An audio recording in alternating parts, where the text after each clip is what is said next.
ছেলেটার সাথে কথা বলে দেখো, ছেলেটা ভালো। বিনিতা সেদিন মাকে কিছুই বলেনি, চুপচাপ নাম্বারটা নিয়ে নিয়েছে। তারপর বাবার সাথে বেরিয়েছিল হলে ফেরার উদ্দেশ্যে। আজকে সকালে রানুমা বেগম ফোন দিয়েছিলেন মেয়েকে, জিজ্ঞেস করেছেন ও ফাহাদকে ফোন দিয়েছে কিনা। মাকে মিথ্যে বলেছে বিনিতা। কিছুদিন ধরে ক্লাসের চাপ যাচ্ছে আম্মু, সময় পাইনি। তাহলে একটু ফ্রি হয়ে ফোন করো। আচ্ছা। কথা না বাড়িয়ে ফোন রেখে দিয়েছে ও। সেই থেকেই কিছুটা অন্যমনস্ক ভাবনায় ডুবে গেছে বিনিতা। নাম্বারটা আছে? না, সেদিন বাসা থেকে বের হয়ে ফেলে দিয়েছি। তুই কি আসলে ফোন করতে চাইছিস নাকি? ভ্রুকুচকে বিনিতা জিজ্ঞেস করলো। না, এমনি জিজ্ঞাসা করছি। আমি ভাবছি যেহেতু ঢাকা মেডিকেলে ইন্টার্নশিপ করছেন বোধহয় সাপিনদের ব্যাচের। সাপিনকে কি জিজ্ঞেস করব ফাহাদ নামে কাউকে চেনে কিনা? না, দরকার নেই এইসব ঝামেলার। তুই বিষয়টা এড়াতে চাইছিস কেন? এত তাড়াতাড়ি এইসব বিষয় জড়াতে চাইছি না, তাই। রূপন্তী কিছুক্ষণ চুপ করে থাকলো। তারপর কফির কাপ হাতে নিয়ে আস্তে আস্তে বলল, ঠিক আছে, এখন না চাইলে তোর ইচ্ছা, কিন্তু তুই আন্টির সাথে খোলাখুলি কথা বলেছিস? বিনিতা এক মুহূর্ত চুপ করে থাকলো, তারপর আস্তে করে মাথা নাড়ল। না, মা যা বলেছে শুনেছি, কিন্তু কিছু বলিনি। আসলে মাকে কি বলবো সেটাই বুঝতে পারছি না। সোজাসুজি বলে দে, তোর এখন বিয়ে শাদী নিয়ে ভাবার ইচ্ছা নেই। বিনিতা জানলার বাইরে তাকালো। ক্যান্টিনের পাশের বটগাছের পাতাগুলো হাওয়ায় দুলছে। রূপন্তী ঠিকই বলেছে, মায়ের সাথে অন্তত খোলামেলা কথা বলে বোঝানো উচিত যে ও এখনই এসব চাইছে না। কিন্তু কখনো কখনো কিছু ব্যাপারে কথা বলাও যেন কঠিন হয়ে যায়। রূপন্তী এক চুমুকে কফি শেষে চুমুকটা খেলো। এসব চিন্তা বাদ দে, আপাতত আমরা আমাদের কফিটা এনজয় করি। বিনিতা একটু হাসলো। সেটাই ভালো। ক্যান্টিনে বসে কথা বলতে বলতেই রূপন্তীর ফোনে নোটিফিকেশন এলো। ও একবার স্ক্রিনে চোখ বুলাতেই হাসতে হাসতে বলল, তুইনের কাণ্ড দেখ, গ্রুপে লিখেছে আজ ক্লাস কামাই দিব, কিন্তু আড্ডা কামাই দিলে কসম খুঁজি খুঁজি ধরে পিটমো। বিনিতা হাসলো, কিন্তু ওর চোখে মুখে তেমন আগ্রহ নেই। চল না বটতলায় যাই, সবাই জড়ো হচ্ছে ওখানে। রূপন্তী উৎসাহ দেখানোর চেষ্টা করলো। আজ থাক, তুই যা, আমার মাথাটা কেমন যেন করছে। বিনিতা কফির কাপটা হাতে ঘুরিয়ে বলল। রূপন্তী এক মুহূর্ত চুপ করে রইল, তারপর হালকা ধমকের সুরে বলল, তোর খারাপ লাগছে আর একা বসে আরো বেশি ভাবতে চাস? ওঠ এখান থেকে, যাই চল। বটতলায় গিয়ে ওরা দেখলো তুহিন একটা ঠোঙা থেকে বাদাম খাচ্ছে আর রাহাত মোবাইল স্ক্রলে ব্যস্ত। মিথিলা একটু দূরে গাছের নিচে বসে নোটবুকে কি যেন লিখছে। ওদের দেখে তুহিন মুখ তুলে বলল, এই যে মহারানীরা এলেন, তাই তো দেরি করলি কেন? হ্যাঁ। রূপন্তী বসতে বসতে বলল, ক্লাস শেষে আসার সময় একটু ক্যান্টিনে ঢু মারলাম। রাহাত মোবাইল থেকে মুখ তুলে বলল, মানে আমাদের বাদ দিয়ে তোরা একা একা কপি খেয়ে এসেছিস? মিথিলা ওদের দিকে না তাকিয়ে বলল, তুহিন যে বাদাম আনবে বলেছিল সেটাও তো আমাদের ভাগনা দিয়ে একাই খাচ্ছে। তুহিন তখনই ঠোঙাটা রাহাতের দিকে ছুড়ে দিল। নে, ভাগ্য রেখা। রাহাত ঠোঙা থেকে বাদাম নিতে নিতে বলল, ভাগ মানে কি বুঝিস তুই? নিজে অর্ধেক শেষ করে ফেলেছিস। রূপন্তী হেসে বলল, এখন কি বাদামের জন্য যুদ্ধ করবি তোরা? সবাই হাসতে হাসতেই মেতে উঠল। মিনিতা কিছু বলল না, এক হাতে কাঁধের ব্যাগ স্ট্র্যাপটা ধরে সামান্য হাসলো। তুহিন খেয়াল করলো, চোখ শুরু করে বলল, কিরে বিনু, তোর আজ মুড অফ কেন? রূপন্তী কিছু বলার আগেই বিনিতা বলল, না কিছু না, ক্লাসে একটু ঝিমাচ্ছিলাম, টায়ার্ড লাগছে। মিথিলা এবার ওর নোটবুক বন্ধ করে বলল, বসে একটু রিল্যাক্স কর। বিনিতাও আস্তে করে বসে পড়ল। ওর সামনে বাদামের ঠোঙাটা এগিয়ে দিয়ে রাহাত বলল, বাদাম খা। বিনিতা মাথা নেড়ে বলল, এখন যেতে ইচ্ছে করছে না। রূপন্তী বলল, থাক, ওর মুড ভালো নেই, চাপাচুপি করিস না। তুহিন একটু ভ্রু কুঁচকে বলল, আরে বাদামের সাথে মুডের কি সম্পর্ক? খেলে মুড ভালো হয়ে যাবে। রাহাত হেসে বলল, তোর এই বাদামের থিওরিকে কোথায় স্বীকৃতি দিল শুনি? মিথিলা তখন হাতে নোটবুক বন্ধ করে বলল, বাদাম বাদ দে, তুই বরং গান ধর, দেখি আজ তোর গলার কি অবস্থা। রাহাত গলা খাকারি দিয়ে বলল, এই কটকটে গলায় গান গাইতে পারবো না, কেউ এক কাপ চা খাওয়া। মিথিলা মুচকি হেসে বলল, চল তপনদার দোকান থেকে খেয়ে আসি। রূপন্তী বিনিতাকে বলল। চল, একটু হাঁটলে ভালো লাগবে। বিনিতা মাথা নেড়ে উঠে দাঁড়ালো। আড্ডা চলল হাসি ঠাট্টার মাঝেই, কিন্তু ওর মনে কোথাও যেন একটা ঝিম ধরা ভাব থেকেই গেল। আজ ৪ঠা ফাগুন, ঢাকা বিশ্ববিদ্যালয়ের বসন্ত বরণ উৎসব। পুরো বিশ্ববিদ্যালয় ক্যাম্পাস সেজে উঠেছে বসন্তের রঙে। রং বেরঙের শাড়ি পাঞ্জাবি পরিহিত তরুণ তরুণীদের পদচারণার মুখরিত পুরো ক্যাম্পাস প্রাঙ্গণ। বিনিতা, রূপন্তী, মিথিলা তিনজনই আজ হলুদ শাড়ি পরেছে। তুহিন আর রাহাত পরেছে সাদা পাঞ্জাবি। বসন্ত বরণের আয়োজন হিসেবে গান, নাচ, কবিতা আবৃত্তি সহ বিভিন্ন সাংস্কৃতিক অনুষ্ঠানের আয়োজন করা হয়েছে। আজকের অনুষ্ঠানে রাহাতের একটা পারফরমেন্স আছে, সেটার জন্য ওরা সবাই অনেক আগ্রহ নিয়ে অপেক্ষা করছে।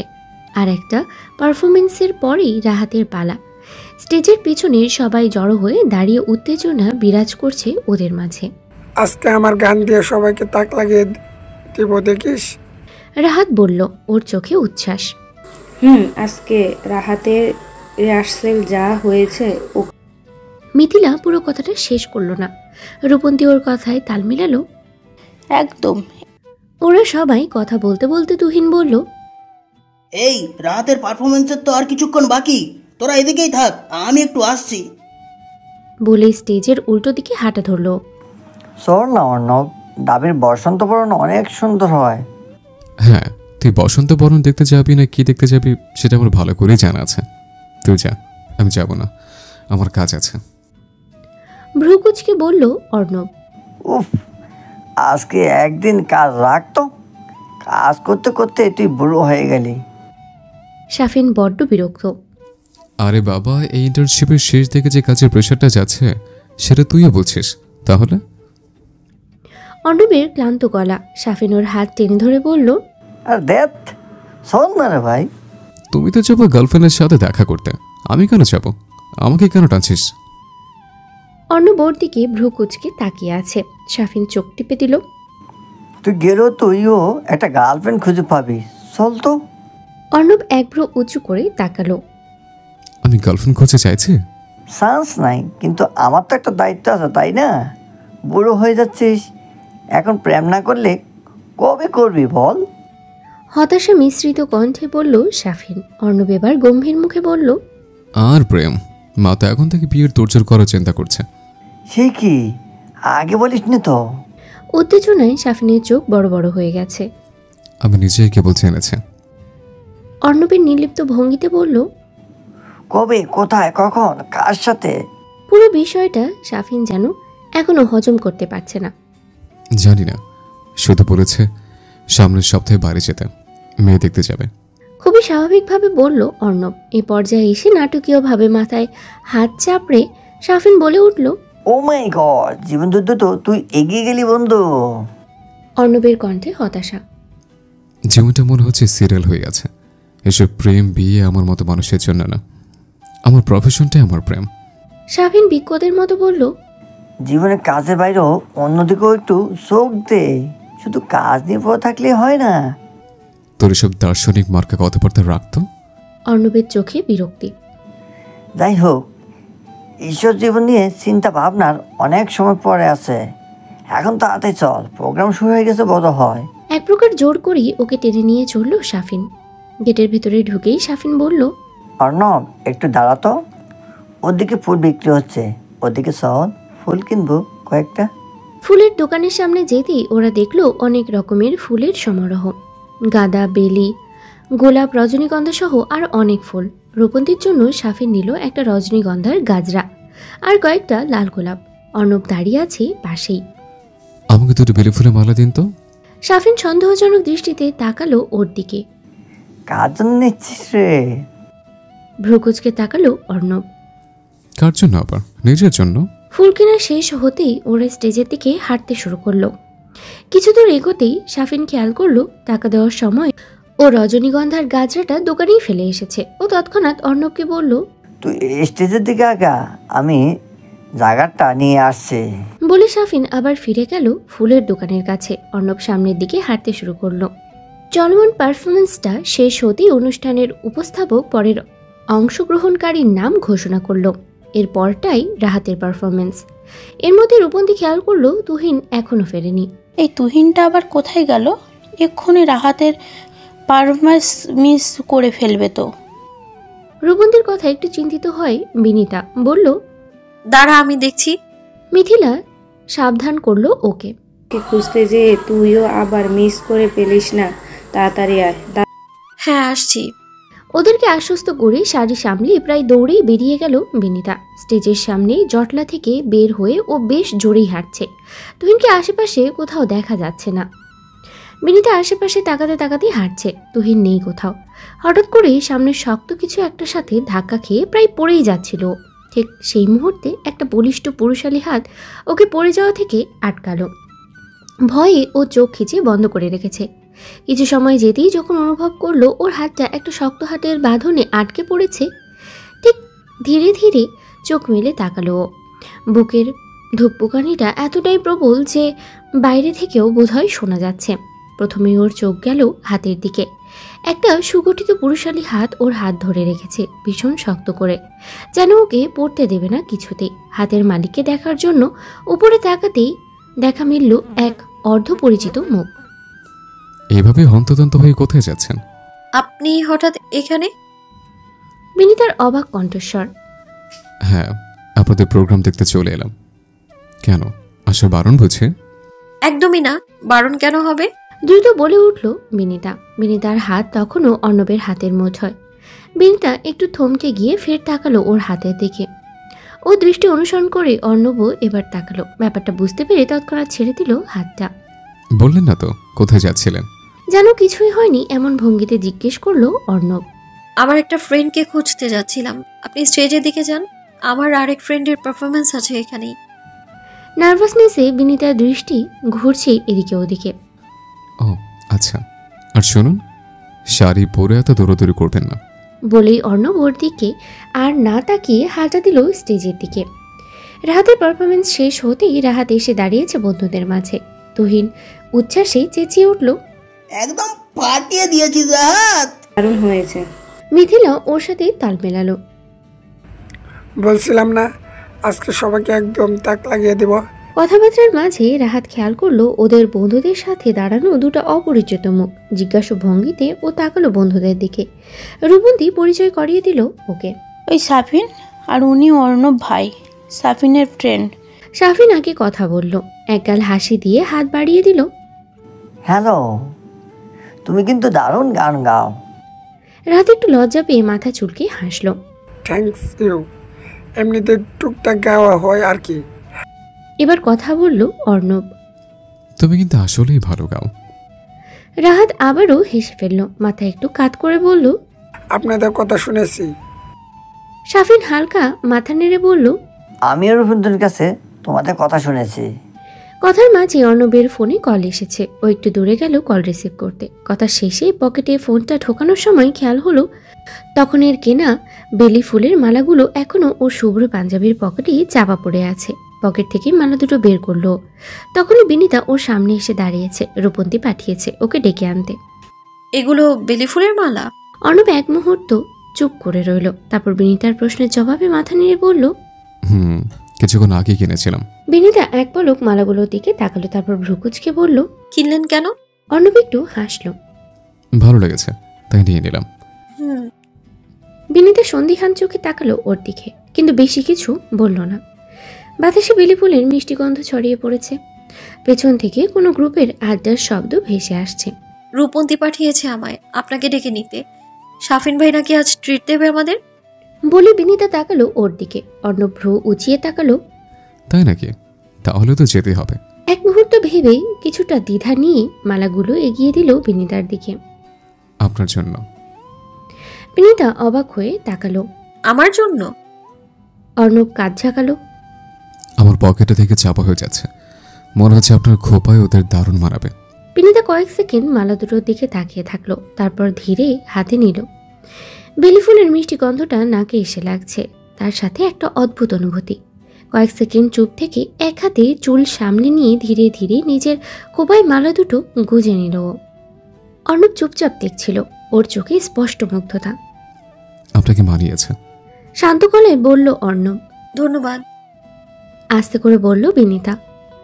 অর্ণব কিছু না বলে মুচকি হাসলো, তারপর বলল, চলুন, বাকিরা অপেক্ষা করছে।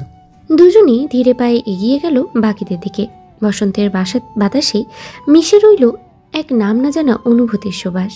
আজ সকালে বিনিতা বাসায় এসেছে। রাহনুমা বেগমের জরুরি তলব, যেন বাসায় না ফিরলে মহাযুদ্ধ বাঁধিয়ে ফেলবেন। ও বাসায় এসে দেখলো সেই পুরনো কাহিনী। আসমা আন্টির আসার কথা আজ দুপুরে, তার সঙ্গে পরিবারের সবাই থাকবে। মায়ের এসব কাণ্ডে বিনিতা বড্ড বিরক্ত। কি দরকার এসবের? এতবার একই কথা শোনার পরেও আম্মু কেন বুঝতে চাইছে না? আম্মু প্লিজ, আমি এখনই এসব চাইছি না, বলেছি না তোমায়। বিনিতা চোখ বন্ধ করে একটা দীর্ঘশ্বাস ফেলল। ও জানে এই তর্কের কোনো মানে হয় না, কারণ ফলাফল পরিবর্তন হওয়ার নয়। রাহনুমা বেগম নির্লিপ্ত ভঙ্গিতেই বললেন, তোর সমস্যাটা কোথায় বলতো? আসমা তো আমাদেরই মানুষ, খালি দেখে যাবে, এতে আর এমন কি? বিনিতা ঠোঁট কামড়ে চুপ করে থাকলো। কি বলবে নিজেও বুঝতে পারছে না। মায়ের এসব কথার উত্তর দেওয়ার মতো ধৈর্য ওর নেই। এতবার নিষেধ করার পরেও একই কথা। রাহনুমা বেগম ওর সামনে একটা হালকা রঙের শাড়ি ধরে আছেন, এমন ভঙ্গিতে যেন এই বিষয়ে বিতর্কের কোনো সুযোগই নেই। এই শাড়িটা পরে রেডি হয়ে নাও, কিছুক্ষণের মধ্যে ওরা চলে আসবে। আচ্ছা আসো, আমি পরিয়ে দিই। বিনিতা চোখ কুচকে তাকালো। ওর ধৈর্য শেষ সীমায় পৌঁছে গেছে। আম্মু একটু বেশি হয়ে যাচ্ছে না?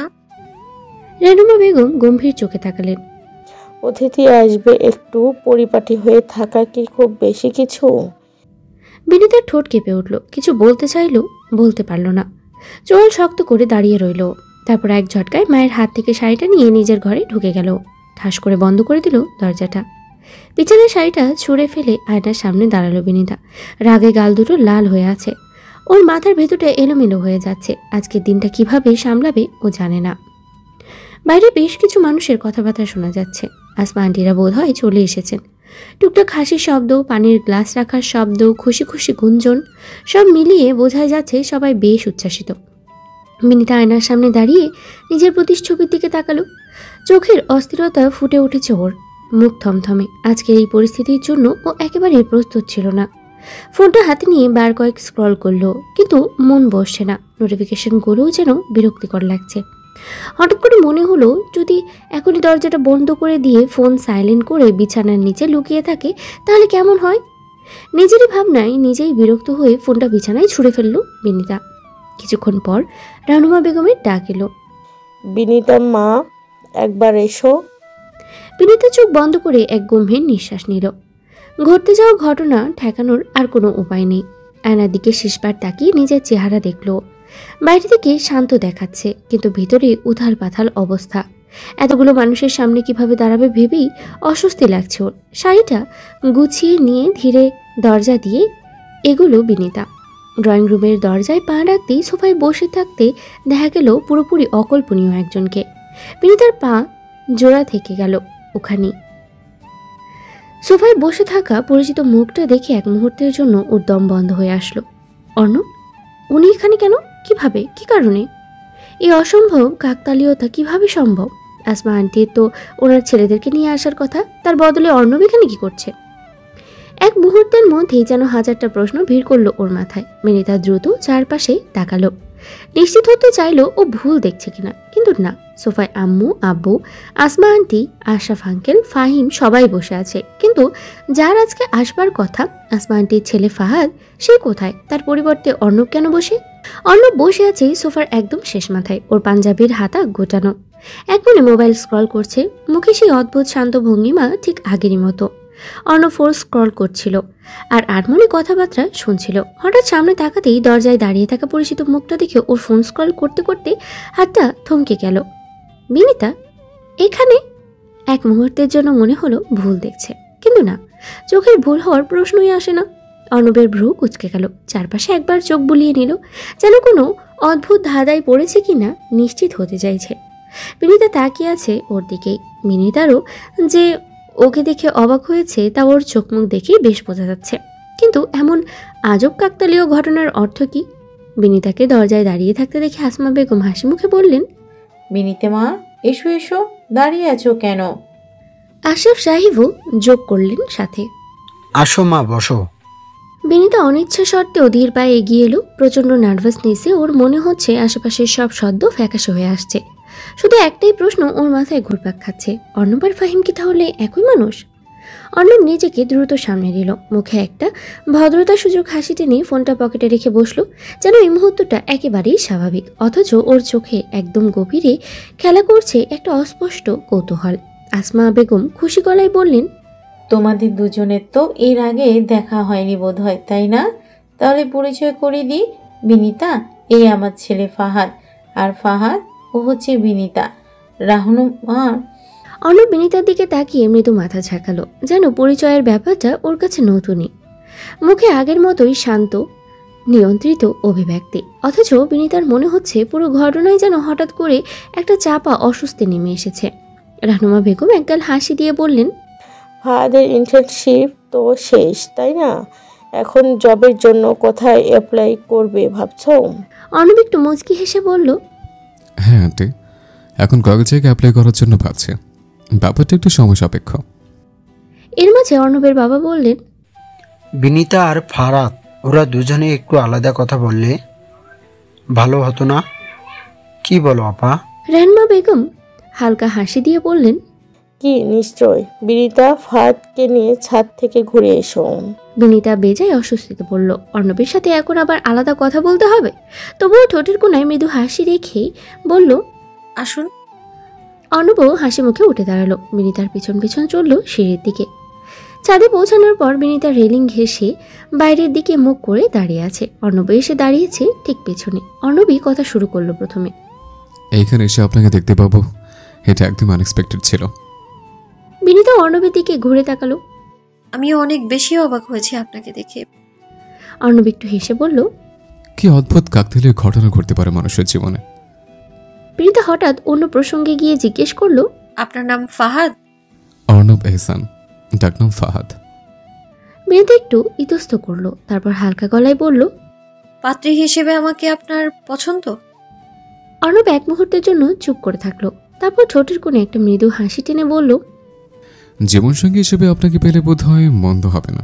একটু থেমে বিনিতার দিকে তাকালো অর্ণব। বিনিতা ওর দিকেই তাকিয়ে আছে পরবর্তী কথা শোনার অপেক্ষায়। তারপর অর্ণব আবারও বলল, আর আপনি, আপনার কি মত? বিনিতা কিছুক্ষণ চুপ করে থাকলো।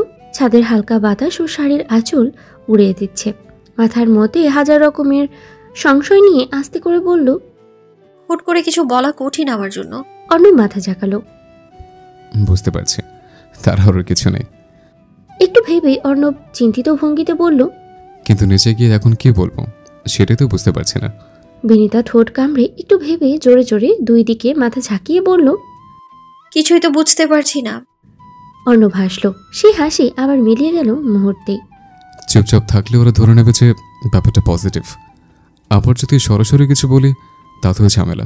বিনিতা এবার সত্যিই চিন্তায় পড়ে গেল। অস্বস্তি নিয়ে বলল, আমরা তো মাত্র কথা বলা শুরু করলাম, এর মধ্যে সিদ্ধান্তে আসতে হবে।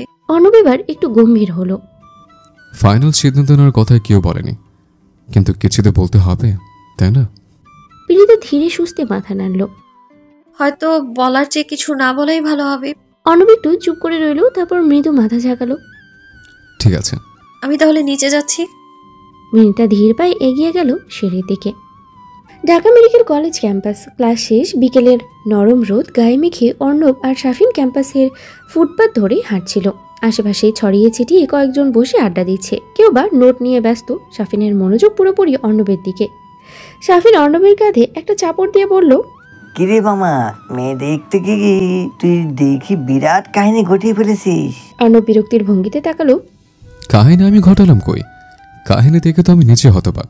শাফিন ভ্রুকুচকে বলল, তাই নাকি? মেয়েটাকে তোর ভাল লাগে নাই? অর্ণব চোখ ছোট ছোট করে তাকালো ওর দিকে। ভালো লাগা খারাপ লাগার প্রসঙ্গ আসছে কোত্থেকে? সেদিন ওখানে গিয়ে বিনিতাকে দেখবো, এটা তো একদম আনএক্সপেক্টেড ছিল আমার কাছে। শাফিন এবার হেসে বলল, আরে বাহ, ভাবছিলি অন্য কেউ বসে থাকবে, আর গিয়ে দেখলি এই সেই মেয়ে বিনিতা। দারুণ তো। অর্ণব ভ্রু কুচকালো। দারুণ বলছিস? আমি তো প্রথমে বুঝতে পারছিলাম না কি করব। বিনিতা নিচেও অবাক। শাফিন কৌতূহলী চোখে তাকালো। তারপর তোদের কি কথা হলো? অর্ণব মাথা চুলকে বলল, জাস্ট স্বাভাবিক কিছু কথাবার্তা। আমি তো পুরোটা সময় বুঝতেই পারছিলাম না এমন কাকতালীয় ব্যাপার আসলে হয়। সাফিন হেসে বলল, আসলেই সিনেমার মতো শোনাচ্ছে। তা দুই পরিবার কি বলছে? অর্ণব গম্ভীর হলো, ওরা বলছে তাড়াহুড়োর দরকার নেই, আমার চাকরিটা হোক আগে, তারপর দেখি কি করা যায়। এখন শুধু যোগাযোগ রাখার জন্য নাম্বার দেওয়া নেওয়া হয়েছে। সাফিন মাথা নেড়ে বলল, বুঝছি বুঝছি। তাইলে এখন ব্যাপারটা কিভাবে সামলাবি? অর্ণব একটু থেমে বলল, সত্যি বলতে জানি না, এখন শুধু দেখার সময় কি বলে। সাফিন মুচকি হাসলো। দোস্ত, তোর লাইফে ডিরেক্ট কোনো নাটক হয়ে যাচ্ছে, শুধু ব্যাকগ্রাউন্ড মিউজিকটাই বাকি। অর্ণব নিঃশ্বাস ফেলে বলল, সেই মিউজিকে বোধহয় সময় বাঁচাবে। এর মধ্যে এত কাহিনী ঘটে গেছে, আমাদের কিছুই জানাসনি? মিথিলা হতভম্ব গলায় বলল, চোখ বড় বড় করে তাকিয়ে এমনভাবে বলল যেন বিনীতা কোনো সাংঘাতিক অপরাধ করে ফেলেছে। ও নিজেই ব্যাপারটা হজম করতে পারছিল না, আমাদেরকে আর কখন জানাবে? রাহাত কাঁধ চাকিয়ে মজা করল। মিথিলার কথায় বিনীতা একটু অপ্রস্তুত হয়ে গেল। সত্যি এত কিছু ঘটে গেছে, অথচ ওদের কাউকে কিছু জানায়নি। আসলে সময় পাইনি ঠিকভাবে বলার, নিজে ব্যাপারটা বুঝতে পারছিলাম না। মিথিলা এবার হাত গুটিয়ে বসে বলল, ঠিক আছে, এবার খুলে বল কি কি হলো। বিনীতা এবার চোখ ছোট ছোট করে তাকালো। এত কিছু হয়নি যেরকম ভাবছিস। দুই পরিবার ভেবেছে আমাদের ভাবনা চিন্তার জন্য একটু সময় দেয়া হোক, তাই এখন কেবল কথাবার্তা পর্যন্তই আছে, এর বেশি কিছু না। রাহাত হেসে বলল, তাই নাকি? তাহলে তুই এত ভেবে যাচ্ছিস কেন? বিনীতা একটু চুপ করে থাকলো। সত্যিই তো, ও কেন এত ভাবছে? রূপন্তী একটু নরম গলায় বলল, দেখ, এত কিছুর মধ্যে তোকে একটা কথা বলবো, সময় নিয়ে ভাব, হুট করে সিদ্ধান্ত নিস না, আমাদের শেয়ার করিস। একা একা সব ভাবতে গেলে মাথার মধ্যে শুধু এলোমেলো চিন্তা চলে থাকবে। বিনীতা মাথা নেড়ে হালকা হাসলো। বুঝছি, এখন শুধু সময়ের উপর দিয়ে ছেড়ে দিয়েছি, দেখি কি হয়। আড্ডার টেবিল কিছুক্ষণ চুপচাপ থাকার পর মিথিলা হেসে বলল, ঠিক আছে, কিন্তু মনে রাখিস এবার থেকে আমাদের কিছু লুকিয়ে রাখলে কিন্তু চলবে না। বিনীতাও হাসলো। ঠিক আছে, আর লুকাবো না, তবে যদি তোরা বেশি বিশ্লেষণ শুরু করিস তাহলে কিন্তু। তুহিন সাথে সাথেই বলে উঠল, তাহলে কি? বিনীতা অভিমানী মুখ করে বলল, তাহলে বলবো না। তুহিন নাটকীয়ভাবে মাথায় হাত দিয়ে বলল, বাপরে, এমন নিষ্ঠুর হুমকি দিলি? ঠিক আছে, আমরা চুপচাপ শুনবো, বেশি কিছু বলবো না। খুশি? ওরা সবাই একসঙ্গেই হেসে উঠল। রাত 8টা। অন্য বিছানায় আছোয়া হয়ে ফোনটা হাতে নিয়ে কিছুক্ষণ ঘুরিয়ে ফিরিয়ে দেখল। মিতাকে কল দেওয়া উচিত হবে কিনা সেটাই ভাবছিল। নতুন কারোর সঙ্গে প্রথমবার ফোনে কথা বলার আগে এমন দ্বিধা স্বাভাবিক, তবে ওরা তো একদম অপরিচিতও নয়। একটা নিঃশ্বাস ফেলে ফোনটা নামিয়ে রাখলো পাশে, আবার তুলে নিল হাতে। শেষ পর্যন্ত বেশি না ভেবে সরাসরি কল দিয়েই বসলো বিনীতাকে। 2বার রিং হওয়ার পর ওপাশ থেকে বিনীতার কণ্ঠ ভেসে এলো, হ্যালো। অর্ণব একটু থামলো, তারপর স্বাভাবিক গলায় বলল, হ্যালো, কেমন আছেন? বিনীতার কণ্ঠ একটু অবাক শুধালো বোধ হয়। ভালো, আপনি? ভালো। হঠাৎ কল দিলাম, মানে নাম্বার দেওয়া নেওয়া হয়েছে, কিন্তু কথা হয়নি, তাই ভাবলাম। বিনীতা একটু হাসলো। আমিও ভাবছিলাম, কিন্তু আগে কল করব কিনা একটু দ্বিধায় ছিলাম। অর্ণব হেসে ফেলল। আমারও তাই অবস্থা। একটা ছোট্ট নিঃশব্দ মুহূর্ত কাটলো।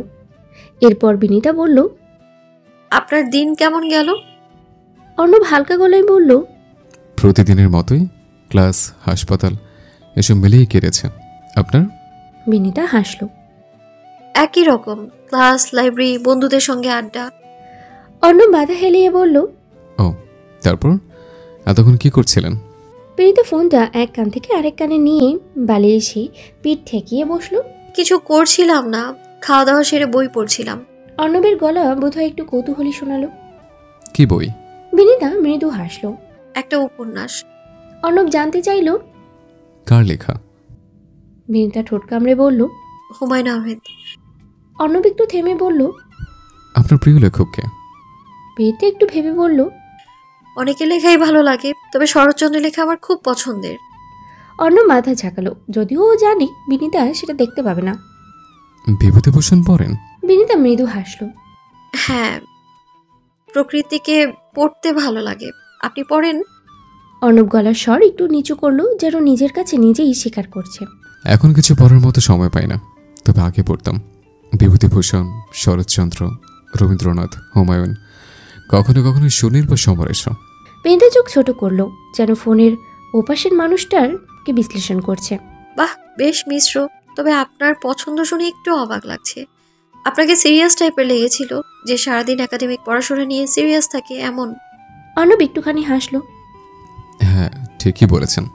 তবে মেডিকেলের আগে এত বেশি চাপ ছিল না, তখন বেশ পড়তাম। বিনিতা কাজ ছাকালো। বুঝেছি। ফোনের ওপাশে একটুখানি নীরবতা নেমে এলো। অর্ণব একটু হেসে বলল, সবাই ভাবে ডাক্তারে পড়লে বুঝে শুধু মেডিকেলের বই ছাড়া কিছুই জানি না। বিনিতা একটু হেসে বলল, তাই তো মনে হয়, তবে আপনি বেশ ব্যতিক্রম মনে হচ্ছে। অর্ণব হাসল। সেটা ভালো না খারাপ? বিনিতা চুপ করে রইল কয়েক মুহূর্ত, তারপর বলল, সেটা সময় বলে দেবে। অর্ণব ভ্রু কুচকালো, যেন বিনিতার রহস্যময় উত্তরটা বোঝার চেষ্টা করছে। অর্থাৎ? বিনিতা নরম গলায় বলল, অর্থাৎ এখনই কিছু বলা যাবে না, দেখা যাক আপনি সত্যি ব্যতিক্রম কিনা। অর্ণব হাসল। এই প্রথম শুনলাম কে আমার সম্পর্কে রিভিউ দিতে চাইছে। বিনিতা হেসেই ফেলল। রিভিউ না, পর্যবেক্ষণ, পার্থক্য আছে। অর্ণব আবারও হাসল। ঠিক আছে, আমরা পর্যবেক্ষণ চলুক তাহলে। ফোনের ওপাশে কয়েক মুহূর্ত নীরবতা নেমে এলো। অর্ণব বলল, ফোনটা রাখছি তাহলে, শুভরাত্রি। বিনিতা মৃদু হেসে বলল, ঠিক আছে, শুভরাত্রি। কল কেটে গেল। দুজনের কেউই ফোনটা সরিয়ে রাখলো না। দুজনেই কিছুক্ষণ চুপচাপ ফোনের স্ক্রলের দিকে তাকিয়ে রইল, স্ক্রিনের দিকে তাকিয়ে রইল। কয়েক সেকেন্ডের জন্য দুই প্রান্তেই দুটো ফোনের স্ক্রিনে আলো জ্বলতে লাগলো। দুটো নাম, বিনিতা নাওয়ার এবং অর্ণব এহসান। দেখতে দেখতে কেটে গেছে 3 মাস। অর্ণব একটা প্রাইভেট হসপিটালে জয়েন করেছে। বিনিতার সেকেন্ড ইয়ারে সেমিস্টার ফাইনাল পরীক্ষা ছিল গত মাসে। পরীক্ষা শেষে এখন ওর কিছুটা অবসর। এর মধ্যে গত 3 মাসে ধীরে ধীরে অর্ণব বিনিতা একে অপরকে চিনেছে কিছুটা হলেও। বিনিতার মনে হয়েছে অর্ণব হয়তো সেই মানুষটা, যেমন মানুষ ও নিজের জন্য চেয়ে এসেছে সবসময়। অর্ণবেরও মনে হয়েছে জীবনসঙ্গী হিসেবে বিনিতা ওর জন্য পারফেক্ট। এই 3 মাসে ওরা খুব বেশি সময় একসাথে কাটাতে পারেনি, কিন্তু যে কয়বার দেখা হয়েছে বা যে কথোপকথনগুলো হয়েছে সেগুলো যেন ধাপে ধাপে একটা অদৃশ্য সেতু গড়ে তুলেছে ওদের মধ্যে। এক বিকেলে বিনিতা জানালার পাশে বসে উদাস মনে তাকিয়েছিল বাইরের দিকে। হঠাৎ ফোনটা বেজে উঠল। অর্ণবের নাম ভেসে উঠেছে স্ক্রিনে। হ্যালো। কি করছিলেন? এমনি বসেছিলাম। তাহলে একটু বের হবেন? বিনিতা একটু অবাক হলো। অর্ণব সাধারণত এমন হুটহাট ডাকে না। কোথায়? একটু হাঁটতে। এক মুহূর্ত ভাবলো বিনিতা, তারপর বলল, আসছি। সন্ধ্যার বাতাসটা আজ দারুণ লাগছে। পিচ ছাড়া রাস্তায় পাশাপাশি হাঁটছিল ওরা। দুজনেই চুপচাপ হাঁটতে হাঁটতে বিনিতা অর্ণবের দিকে তাকালো। কিছু বলবেন? অর্ণব হেসে তাকালো ওর দিকে। বিনিতা মাথা নাড়ল। আপনি বলুন। অর্ণব খানিকক্ষণ চুপ করে রইল, তারপর ধীর স্বরে বলল, আমার সঙ্গে পাশাপাশি হাঁটতে হাঁটতে কি সারাটা জীবন কাটিয়ে দেওয়া যায়? বিনিতা চমকে উঠল। হাঁটা থামিয়ে অবাক দৃষ্টিতে তাকালো অর্ণবের দিকে। অর্ণব হঠাৎ করে এমন প্রশ্ন করে বসবে ও ঘুণাক্ষরেও চিন্তা করেনি। অর্ণব হঠাৎ করেই হাঁটু গেড়ে বসলো ওর সামনে। বিনিতা চূড়ান্ত পর্যায়ে অবাক। ও যেন ঠিক বুঝে উঠতে পারছে না কি ঘটছে এই মুহূর্তে। দুই হাতে মুখ চেপে ধরেছ। কি করতে চাইছে অর্ণব? বিনিতার মনে হচ্ছে চারপাশের সময় যেন থমকে গেছে। রাস্তার ল্যাম্পপোস্টের আলোয় অর্ণবের মুখটা আবছা দেখা গেলেও ওর চোখের গভীরের দৃষ্টি স্পষ্ট দেখতে পাচ্ছে বিনিতা। এক ধরনের শিহরণ বয়ে গেল বিনিতার শরীরে। এক মুহূর্তের জন্য মনে হলো এটা কি সত্যি নাকি কোনো স্বপ্ন। অর্ণব পকেট থেকে একটা বেগুনি রঙের বক্স বের করলো। বক্সের ভেতরে একটা রূপালি রঙা পায়েল। বিনিতার চোখ ছলছল। পুরো মুহূর্তটা হজম করতে পারছে না, এতটা ভাবেনি ও কখনো।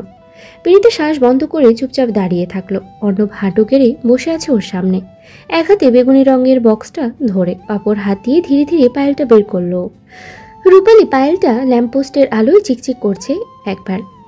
অর্ণবের চোখের গভীর চাহনি, একরাশ অপেক্ষা নিয়ে তাকিয়ে থাকা দৃষ্টি বিনিতার ভেতরে এক অদ্ভুত উথাল পাতাল ঢেউ সৃষ্টি করেছে। তারপর অর্ণব বিনিতার দিকে তাকিয়ে মাদকতার মিশ্রিত কণ্ঠে শুধালো, বিনিতা ছলছল চোখ নিয়ে মৃদু হেসে মাথা নাড়ল। পা এগিয়ে দিল অর্ণবের দিকে। অর্ণবের মুখে প্রশান্তির হাসি। অর্ণব তারপরও খুব যত্ন করে বিনিতার জুতাটা খুলে দিল। আঙ্গুলের ডগা দিয়ে ওর পায়ের পাতা ছুঁয়ে দিল আস্তে করে। নিজের পায়ে অর্ণবের কোমল স্পর্শ পেয়ে চোখ খিচে বন্ধ করে ফেলল বিনিতা। প্রথম স্পর্শ। বিনীতা অনুভব করলো ওর হৃদয় আর শরীর দুটোই কাঁপছে একসাথে। অর্ণব কোনো তাড়াহুড়ো করলো না, ধীরে ধীরে ওর পাটা উঠিয়ে নিল ওর হাঁটুর উপরে, তারপর পায়েলটা পরিয়ে দিল, আঙ্গুল দিয়ে আলতো করে ঠিক করে দিল ছোট্ট হুকটা। সেই মুহূর্তে বিনীতার মনে হচ্ছিল ওর হৃদস্পন্দনটা ঠিক ওখানেই আটকে গেছে অর্ণবের হাতে, ওর স্পর্শে। অর্ণব খুব সাবধানে পায়েলটা ঠিক করে দিয়ে তারপর মাথা উঁচু করে তাকালো বিনীতার দিকে। বিনীতার চোখ এখনো বন্ধ। অর্ণব মৃদুস্বরেই ডাকল, বিনীতা। বিনীতা ধীরে চোখ খুলে অর্ণবের দিকে তাকালো। অর্ণব তাকিয়ে আছে গভীর দৃষ্টিতে। গাঢ় বাদামি চোখ জোড়ার দিকে তাকিয়ে বিনীতার বুক ধক করে উঠল আরেকবার। নিজেকে সামনে বিনীতা এক টুকরো হাসি দিল অর্ণবের দিকে তাকিয়ে। অর্ণব ওর পাটা সাবধানে নামিয়ে দিয়ে উঠে দাঁড়ালো। এক মুহূর্ত তাকিয়ে থাকলো বিনীতার দিকে, তারপর খুব আস্তে কাছে এলো। বিনীতার হাতটা নিয়ে একটা নরম চুমু খেলো ওর হাতে পিঠে। বিনীতা একটা ঝাঁকুনি খেলো পুরো শরীরে। হৃৎপিণ্ডের স্পন্দন আরও তীব্র হয়ে উঠেছে এবার। অর্ণব ধীরে ধীরে ওর হাতের উপরে নিজের আঙ্গুল বুলিয়ে দিল। বিনীতার চোখ আবারও ঝাপসা হয়ে এলো। অদ্ভুত এক অনুভূতি নিয়ে ফিসফিস করে বলল বিনীতা, ছেড়ে যাবেন না তো কখনো? অর্ণব বিনীতার চোখে তাকালো। বিনীতার চোখে ব্যাকুলতা। অর্ণব ওর হাতটা আরেকটু শক্ত করে চেপে ধরল। কখনো না। বিনীতার চোখের কোণে পানি চিকচিক করছে, ঠোঁটের কোণায় একটা অস্পষ্ট হাসি রেখা। হৃদয় স্পন্দন এত দ্রুত চলছে যে ওর শ্বাস নিতেও কষ্ট হচ্ছে। এত আবেগ একসাথে অনুভব করার জন্য ও প্রস্তুত ছিল না। পিচঢালা রাস্তায় তাকিয়ে দেখলো পেছনের ল্যাম্পপোস্টের আলোয় রাস্তার ওপরে অর্ণবের ছায়ার সাথে ওর ছায়াটা কেমন মিশে গেছে নিবিড়ভাবে। বিনীতা আর রূপন্তী হাঁটছিল লেকের পাড় ধরে। বসন্তের বিকেল, মৃদুমন্দ বাতাস বইছে চারপাশে। লেকের পানিতে শেষ বিকেলের আলো পড়েছে টুকরো টুকরো সোনালি আভার প্রতিফলন পুরোটা লেক জুড়ে। রূপন্তী জিজ্ঞেস করলো বিনীতাকে, এই জায়গাটায় তোর স্পেশাল মেমোরি আছে তাই না? বিনীতা চুপ করে তাকালো লেকের পানিতে। একটা শুকনো পাতা ধীরে ধীরে ভেসে চলেছে। হতে পারে, আস্তে বলল রূপন্তী। হাসলো। হতে পারে মানে? এখানে বসে না তুই একদিন অর্ণব ভাইকে কবিতা শুনিয়েছিলে? বিনীতা মুখ ঘুরিয়ে রূপন্তীর দিকে তাকালো। শুনিয়েছিলাম তো, তবে সেটা স্বল্প পরিচিত আগন্তুক হিসেবেই। তখন তো এটা জানতাম না যে ভবিষ্যতে ওনাকে ঘিরেই এত কাণ্ড ঘটে যাবে। রূপন্তী মাথা নেড়ে বলল, সত্যি বলতে তোর জীবনটা একটা অদ্ভুত টুইস্ট এসে গেল হুট করে। বিনীতা একটা দীর্ঘশ্বাস ফেলল। আমার জীবনে এরকম টুইস্ট কখনো কল্পনাও করিনি আমি। রূপন্তী একটু থেমে বলল, তুই কি খুশি না? বিনীতা একটু সময় নিল, তারপর মৃদু হেসে বলল, হ্যাঁ, অর্ণব চমৎকার মানুষ, কিন্তু মাঝে মাঝে মনে হয় সবকিছু এত সহজে হয়ে গেলে কি সত্যি হয়? রূপন্তী হাসলো। জীবনে সবকিছু কঠিন হতে হবে এমন তো কোনো নিয়ম নেই বিনু। বিনীতা কিছু বলল না, সামনের লেকের পানির দিকে তাকিয়ে থাকলো। ঢেউয়ের উপরে সূর্যের আলো চিকচিক করছে। রূপন্তী এবার আস্তে করে বলল, তুই কি ভালোবাসিস ওনাকে? বিনীতা কিছুক্ষণ চুপ করে থাকলো। বাতাসে পাতার খসখসে শব্দ, পানির হালকা ঢেউ, আর দূর থেকে ভেসে আসা ঘরে ফিরতে থাকা পাখির ডাক, সব মিলিয়ে একটা শান্ত নিবিড় পরিবেশ। বিনীতা নিচু হয়ে একটা শুকনো পাতা তুলে নিল মাটিতে জমে থাকা পাতাগুলোর থেকে, আঙ্গুলের মাঝে ঘুরিয়ে দেখতে লাগলো। ভালোবাসি কিনা জানি না, কিন্তু ও থামলো এক মুহূর্তের জন্য, তারপর ফিসফিস করে বলল, ওনাকে ছাড়া কিছু ভাবতে কেমন যেন লাগে। রূপন্তী একটু হাসলো। তাহলে? বিনীতা এবার বলল, না রে, আমি এখনো পুরোপুরি বুঝে উঠতে পারিনি। সবকিছু এত দ্রুত ঘটলো যে কেমন যেন জানি না অবাস্তব লাগে। রূপন্তী ওর হাতটা আলতো করে ধরলো। তুই যদি ওনাকে নিয়ে ভাবিস, ওনার সাথে থাকলে তোর ভেতরে যদি ভালোবাসা কাজ করে, তাহলে উত্তর তোর মনেই আছে। বিনীতা এবার হাসলো। হয়তো। রূপন্তী এবার খানিকটা বিরক্ত বিনীতার উপরে। তোর এই হয়তো শুনতে শুনতে কান পচে গেল বিনু। বিনীতা একটু লজ্জা পেয়ে মুখ ঘুরিয়ে নিল। আসলে কি জানিস, আমি ভয় পাই যদি আমি আসলেই ওনাকে ভালোবেসে ফেলি। আর রূপন্তী এবার চোখ ছোট ছোট করে তাকালো বিনীতার দিকে। অর্ণব ভাই না তোকে প্রপোজ করেছে? বিনীতা কিছু বলল না, শুধু চোখ নামিয়ে মাথা নাড়লো। বিনীতার দিকে এবার সরাসরি তাকালো রূপন্তী। তাহলে উত্তর তো তোর সামনেই, এরপর কিসের দ্বিধায় ভুগছিস তুই? বিনীতা মুখ ভার করে রূপন্তীর দিকে তাকালো। জানি না, আমার সময় লাগবে। রূপন্তী একটু চিন্তা করে বলল, সময় তো আছে, কথাবার্তা তো কেবল শুরু। আঙ্কেল আন্টি বিয়ের ব্যাপারে কিছু বলেছে? মেয়েটা গভীরভাবে শ্বাস টানল। সামনের মাসেই অ্যারেঞ্জ করতে চাইছে। রূপন্তীর গলা এবার একটু বিজ্ঞদের মতো শোনালো। তোদের এটা তো মেইনলি আর্জেন্ট ম্যারেজ। কথাবার্তা শুরু হওয়ার পর অর্ণব ভাই যদি তোর প্রতি ফল করে থাকে সেটা ভিন্ন ব্যাপার, কিন্তু অ্যারেঞ্জ ম্যারেজের কিছুটা দ্বিধা তো থাকেই। তাই তোর এই দ্বিধা থাকাটা খুব স্বাভাবিক ব্যাপার। এটা নিয়ে প্যানিস করিস না, আঙ্কেল আন্টিকে হ্যাঁ বলে দে। বিনিতা এক মুহূর্ত চুপ করে রইল, তারপর মাথা নিচু করে পায়ের নিচে জমে থাকা শুকনো পাতাগুলোর দিকে তাকালো। দ্বিধান্বিত কণ্ঠে বলল, আচ্ছা। মেয়ের সম্মতি পেয়ে রাহনুমা বেগম মহা খুশি। বান্ধবীকে সাথে সাথেই জানিয়েছে খুশির সংবাদ। তারপর দুজন মিলেই শুরু করেছে হাজারটা প্ল্যানিং। বিনিতা শুধু বসে বসে মায়ের কাণ্ড দেখছে। বান্ধবীর সাথে রাহনুমা বেগম যেন ছোটবেলার মতো আনন্দে মেতে উঠেছেন। এঙ্গেজমেন্ট, মেহেদি, হলুদ, বিয়ে, রিসেপশন, কত শত প্ল্যানিং শুরু হয়ে গেছে এখনই। দুই বান্ধবী চাইছেন একসাথে শপিং করতে, যেখানে আবার বিনিতা আর অর্ণবের থাকা বাধ্যতামূলক। অর্ণব থাকবে শুনে বিনিতা একটু ইতস্ত করছে। সেদিন অর্ণব প্রপোজ করার পর থেকে ওদের আর সামনাসামনি দেখা হয়নি। দু একবার ফোনে কথা হয়েছে, তবে বিনিতা লজ্জায় একবারও ভালোভাবে কথাই বলতে পারেনি। এখন সামনাসামনি দেখা হলে ও কি বলবে আল্লাহ জানে। তাই বিনিতা চাইছে না যেতে, কিন্তু রাহনুমা বেগমও ছাড়ার পাত্রী নয়। জোর করে রাজি করিয়েই ছাড়েছেন বিনিতাকে। যেতে যেহেতু হবে, তাই বিনিতা ভাবল রূপন্তীকে সাথে নিলে কেমন হয়। যেই ভাবা সেই কাজ।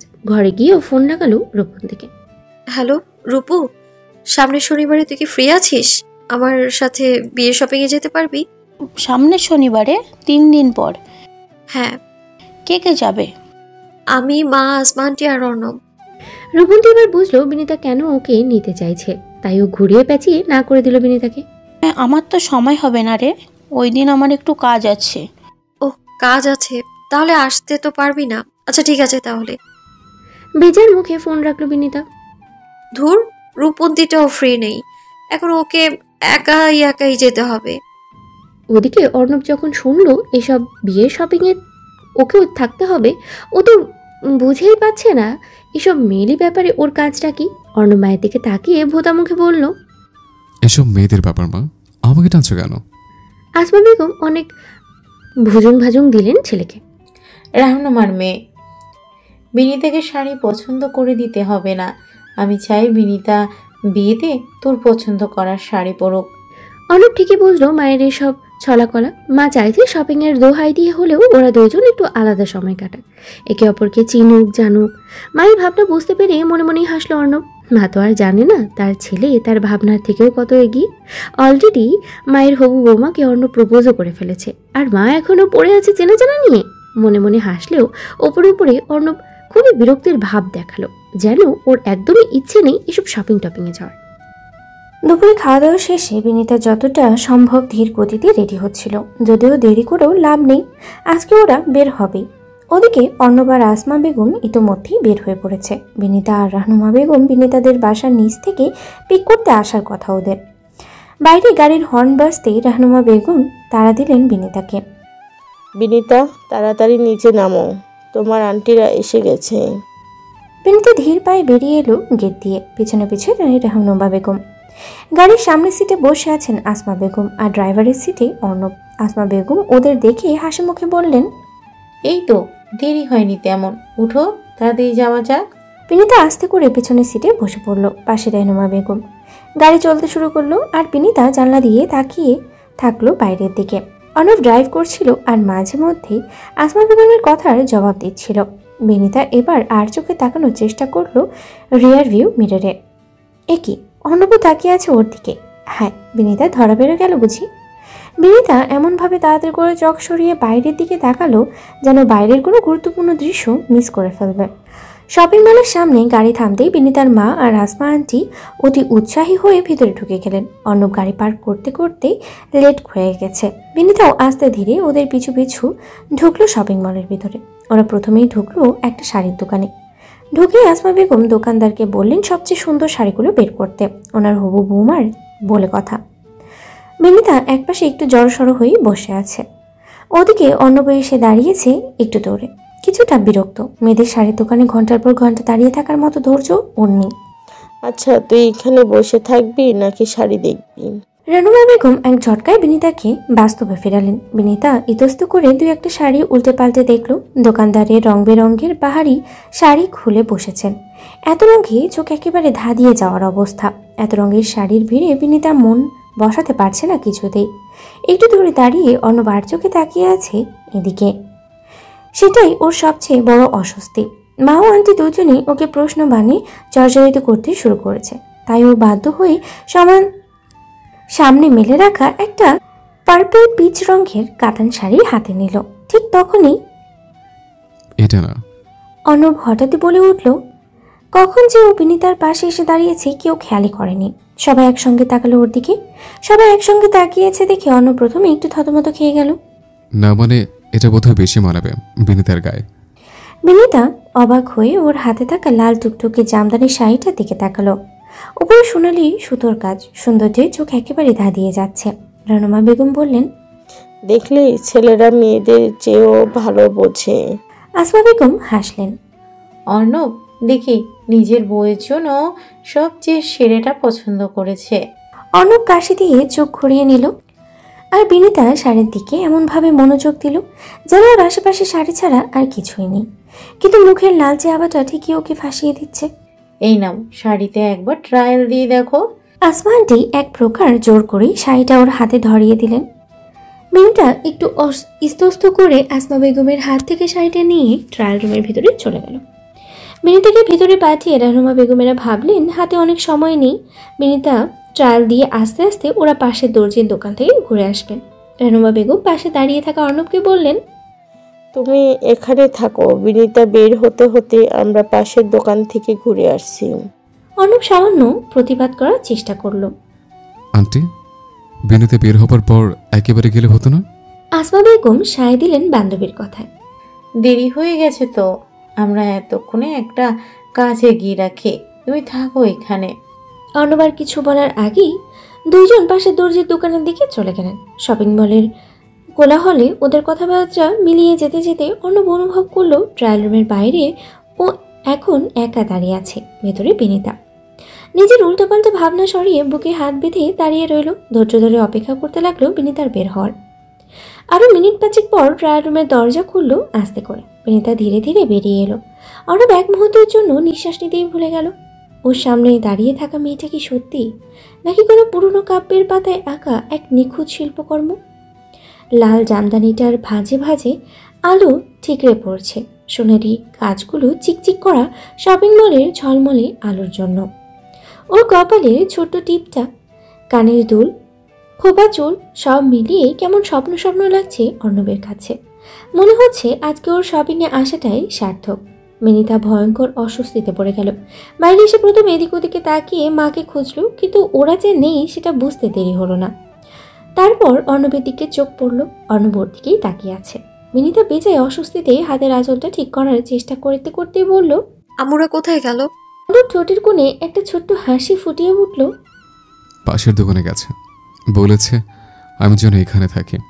ও, ছোট্ট করে বলল বিনিতা। বলার মতো আর কিছু খুঁজে পেল না ও। আম্মুরা যে কোন আক্কেলে ওকে এখানে একা অর্ণবের সামনে ফেলে গেছে কিছুতেই বুঝে উঠতে পেল না ও। তারপর হুট করে অর্ণব একটু এগিয়ে এলো বিনিতার দিকে, একটু ঝুঁকে ওর দিকে তাকিয়ে মুচকি হেসে তাকালো। কি ব্যাপার ম্যাডাম, সেদিনের পর থেকে পালিয়ে পালিয়ে বেড়াচ্ছেন কেন? বিনিতা গলার কাছে কি যেন একটা আটকে গেল। কই না তো। অর্ণব ভ্রু চেয়ে তাকালো। ও তাই, তাহলে আমাকে দেখলে চোখ সরিয়ে নিচ্ছেন কেন? বিনিতা আবারও দ্রুত চোখ সরিয়ে নিল।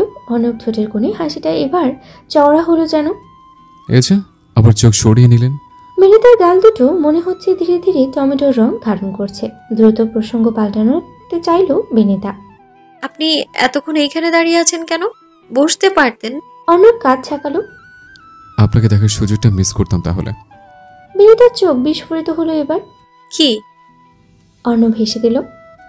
শাড়িটাই কিন্তু আপনাকে সত্যি খুব মানিয়েছে। বিনিতার মুখে লালচে আভা আর একটু গাঢ় হলো এবার। অস্বস্তিতে কথা বলতে ভুলে গেল যেন। অর্ণব ওর এই অবস্থা অস্বস্তি বেশ উপভোগ করছে বোধ হয়। আরো একটু হাসলো। কি ব্যাপার, আপনার গালের রং দেখে শাড়ির রঙের সাথে মিলে যাচ্ছে। বিনিতা দম বন্ধ হয়ে গেল। এবার এই অর্ণবটা কি শুরু করেছে? বিনিতা যে ভয়াবহ লজ্জা পাচ্ছে সেটা কি দেখতে পাচ্ছে না নাকি? আপনি কি শুরু করেছেন? মিনমিন করে বলার চেষ্টা করলো বিনিতা। অর্ণব নিরীহ মুখে কপাল কুঁচকে তাকালো ওর দিকে। কিন্তু আমি তো মিথ্যা বলিনি। বিনিতা কিছু বলার আগেই ওদের মায়েরা ফিরে এলো পাশের দোকান থেকে। আসমা বেগম বিনিতাকে দেখে খুশি খুশি গলায় বললেন, বাহ, বেশ মানিয়েছে তো, এইটা নিয়ে নি।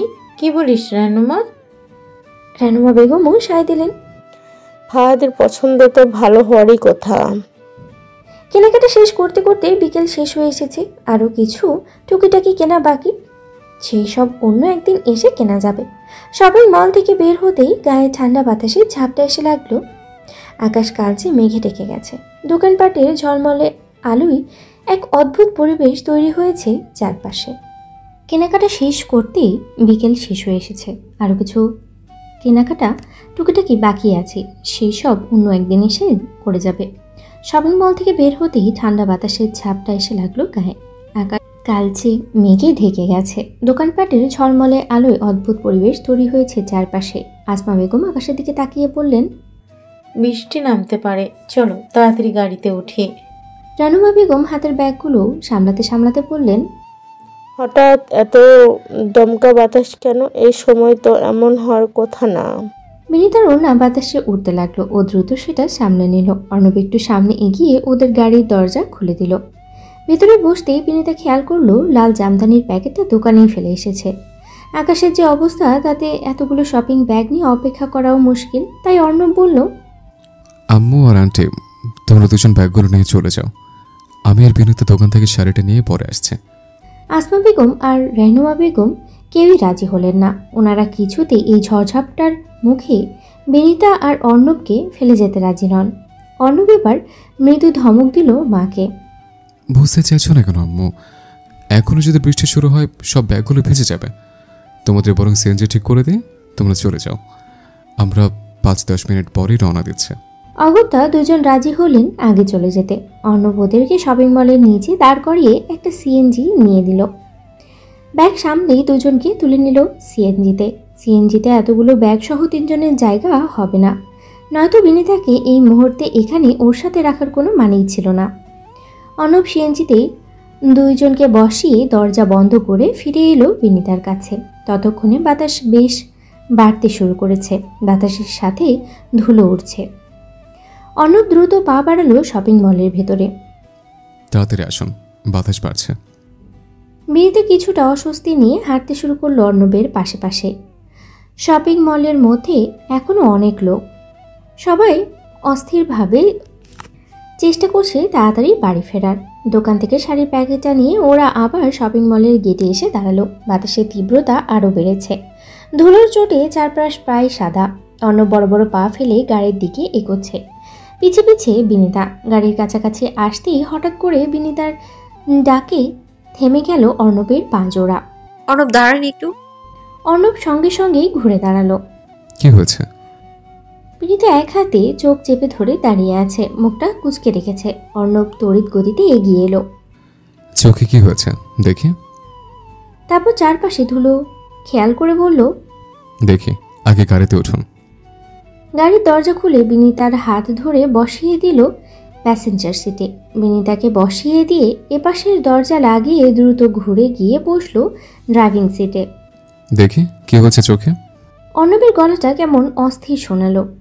বিনিতা তখনও হাত দিয়ে চোখ চেপে রেখেছে, মাথা নেড়ে বলল, না ঠিক আছে, একটু ধুলো ঢুকেছে বোধ হয়। অর্ণবর কথায় কান দিল না।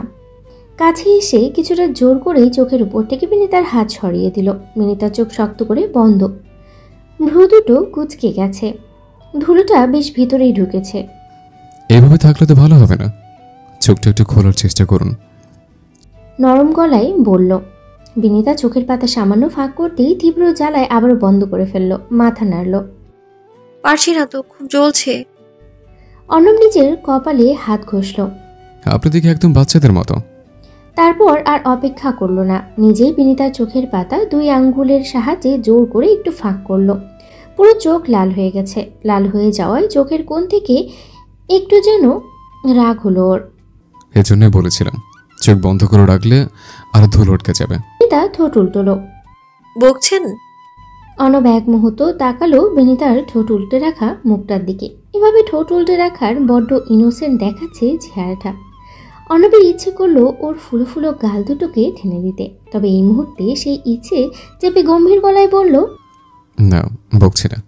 তারপর মুখটা সামনে এনে ওর চোখের একদম কাছে ঝুঁকে এলো। তারপর একদম খুব হালকা করে ফু দিয়ে 2 আঙ্গুল দিয়ে খুলে রাখা চোখের ভিতরে। গরম বাতাসের ধাক্কায় বিনিতা কেঁপে উঠল। অর্ণবের 2 আঙ্গুলের মাঝেই চোখ আবারও বন্ধ করে ফেলল। অর্ণব চোখটা খুলে আরেকবার ফু দিল, এবার একটু সময় নিয়ে। বিনিতা এবার আস্তে আস্তে চোখের পাতা ঝাঁপিয়ে পলক ফেলল। একটু ঝাপসা দেখলেও জ্বলনের ভাবটা অনেকটাই কমে এসেছে। অর্ণব বিনিতার থেকে খানিকটা দূরে সরে এলো। গম্ভীর স্বরে জিজ্ঞেস করলো, এবার ঠিক আছে? বিনিতা চোখ বড় করে তাকালো। চোখের কোণে পানি জমেছে। আস্তে মাথা নেড়ে বলল, হ্যাঁ, একটু ঠিক আছে। অর্ণব স্বস্তির নিঃশ্বাস ফেলল এবার। তারপর ড্রয়ার খুলে একটা ছোট্ট পানির বোতল বের করলো।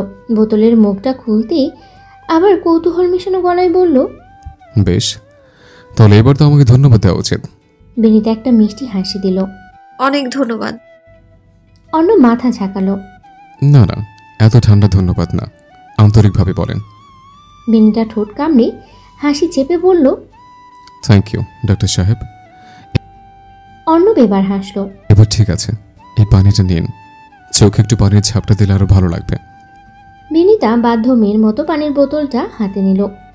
জানালার গ্লাসটা একটু নামিয়ে চোখে পানি ঝাপটা দিল কয়েকবার। অর্ণব গাড়ি স্টার্ট দিল। সঙ্গে সঙ্গেই বাইরের বৃষ্টি আচমকাই বেড়ে গেল। ঝমঝম শব্দে পুরো রাস্তা ভিজিয়ে দিচ্ছে।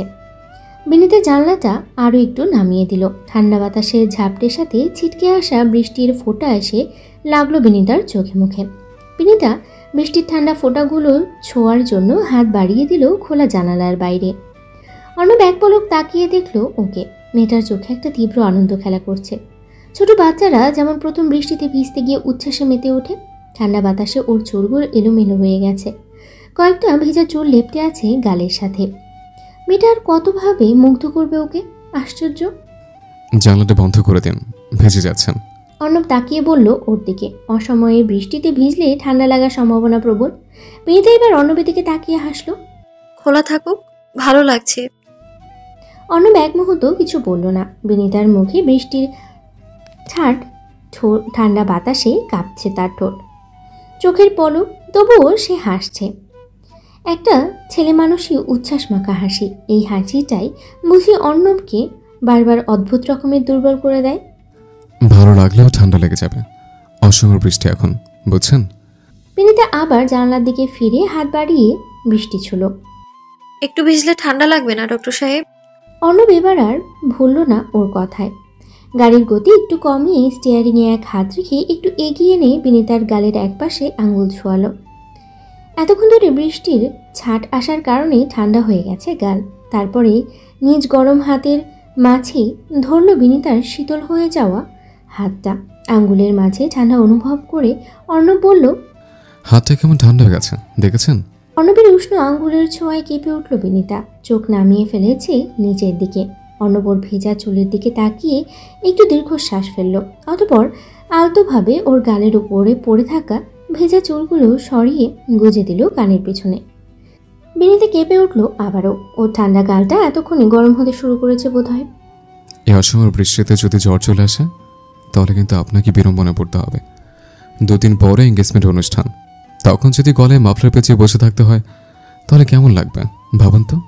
অর্ণব এমনভাবে বলল যেন কোনো ছোট বাচ্চাকে বুঝ দিচ্ছে। বিনিতা এতক্ষণ চুপ করেই ছিল। এবার মুখ টুপে হেসে বলল, আপনার কি মনে হয় আমি এত সহজে অসুস্থ হয়ে পড়ব? হ্যাঁ, মনে হয়। অর্ণব মুখ গম্ভীর করল। আপনার হাত দেখেছেন, এমন ঠান্ডা হয়ে গেছে মনে হচ্ছে বরফের টুকরো। অর্ণব আবার বিনিতার হাত নিজের উষ্ণ হাতের মুঠো করে ধরল। ধীরে সুস্থে আঙ্গুলের ভাঁজে আঙুল রাখল। তারপর হাত চাটনে একটা উষ্ণ চুমু খেল বিনিতার ঠান্ডা হয়ে আসা হাতের পিঠে। বিনিতা এবার একেবারেই থেমে গেল। চোখ নামিয়ে ওদের হাতের দিকে তাকিয়ে থাকলো কিছুক্ষণ। তারপর ধীরে ধীরে ফিসফিস করল, এত কেয়ারফুল হচ্ছেন কেন? অর্ণব হাসল। এই কেয়ারফুল হওয়াটাও কি আমার দায়িত্ব নয়? বিনিতা কোনো উত্তর দিতে পারল না। শুধু গালের উষ্ণতাটা বৃদ্ধি পেল বোধ হয়। অর্ণব বাকিটা পথ এক হাতেই গাড়ি চালালো।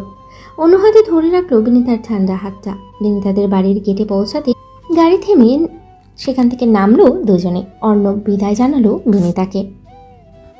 আমি আসছি তাহলে, রাতে কথা হবে। উপরে আসবেন না? নিচ থেকেই চলে গেছেন, আম্মু শুনলে তো রাগ করবে। আজকের উপরে যাব না, খুব তাড়াতাড়ি তো এবারে জামাই হয়ে আসছে। একটা দুষ্টু মিষ্টির হাসি খেলা করলো অর্ণবের পুরো মুখ জুড়ে। বিনিত একটু লজ্জা পেল, মুখ নিচু করে মৃদু হাসলো। অর্ণব হেসে মাথা নেড়ে বলল, ঠিক আছে, আসছে। উপরে গিয়ে প্রথমে ভালো করে মাথাটা মুছবেন, চুলগুলো এখনো ভেজা। বিনিতা আস্তে করে বলল, আপনি সাবধানে যাবেন। অর্ণব ড্রাইভিং সিটে বসতে বসতে বলল, যথাজ্ঞা ম্যাডাম। অর্ণব গাড়ি নিয়ে বেরিয়ে গেল ধীর গতিতে। বিনিতা এক মুহূর্ত দাঁড়িয়ে থেকে তারপর ভিতরে ঢুকে গেল। দরজা লাগানোর সময় কাচের জানালার নিজের আবছা প্রতিচ্ছবিটা দেখতে পেল। গালের লালচে আভা এখনো পুরোপুরি মিলিয়ে যায়নি।